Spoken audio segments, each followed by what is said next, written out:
Hey guys, I'm here in the garden. I've got a tag along.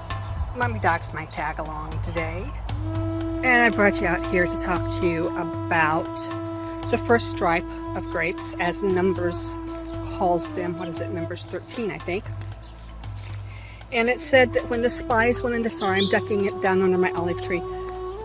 It says when the spies went into the land to spy out the land, that it was the first stripe of grapes.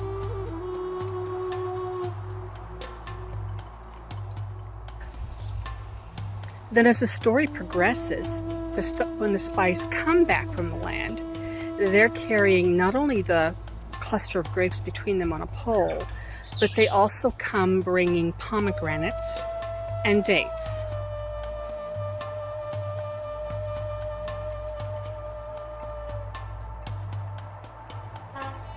So the question that was posed to me, and a good question, was what are the pomegranates and what are the not the dates, the figs? What are the pomegranates and the figs doing?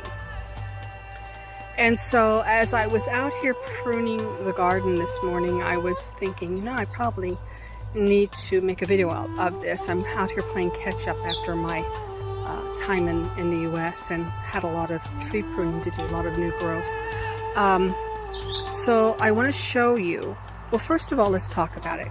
So the scripture said that they brought back the first stripe of grapes, or the grapes were in first stripe and they brought back grapes. It also said that they brought back pomegranates and figs. So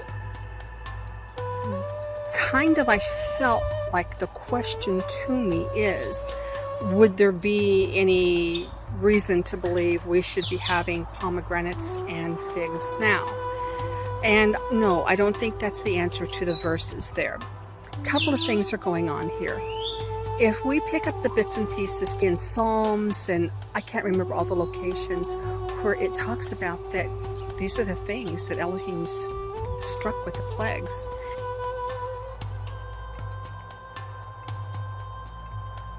In Egypt. So I think, and the Israelites, they complained an awful lot when they were in the wilderness about the things they had lost, including the garlic, the leek, and the fish, right?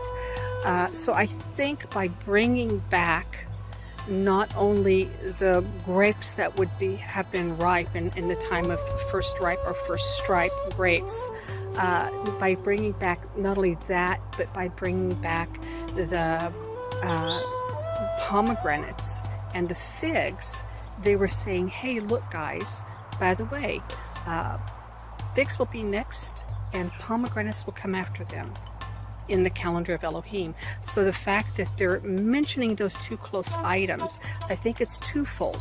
I think it is that they were saying that we'll have what to offer, okay, because they'll be in the land by then, or they were supposed to have, and they would have what to offer in the biblical calendar. But also, these were things that they mourned for when they left Egypt. With that in mind, let's look and see what the pomegranates more or less would have looked like to them when they brought the first striped grapes back across the Jordan to show the Israelites as a witness, and the other 7 species as well. Okay, this is my pomegranate tree. I was out here cutting back some of the limbs so the fruit can get ripe. Pomegranate tree is interesting. It starts out with a red bud and goes to a red fruit. But then as the fruit picks up size, it starts losing some of its red color until it achieves all of its size. And then when it achieves all of its size, it's going to stay green like this until the fruit on the inside starts developing, and then it'll turn red again, but not as red as when it was first coming out of the bloom. So that is what our pomegranate looks like. Now I'm going to take you to the dates. I'm sorry I said dates, I meant figs. This is the fig tree. We're awfully hot here this last week. We've been 90 and above. And so the tree's looking a little fatigued, as you'll notice, heat fatigued. But if we look in here, this is what they would have seen.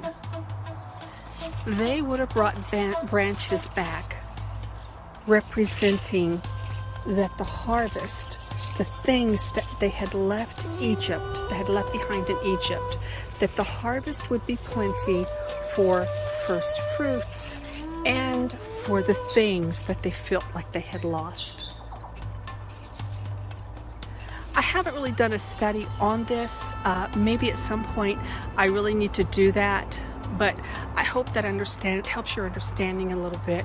And I just want to say, isn't the God of Israel, isn't the Elohim of Israel so generous that he's restoring this understanding to us at this point in our history? And there's the national instrument of Israel. It's called construction. We hear that song all day long. Thanks for watching.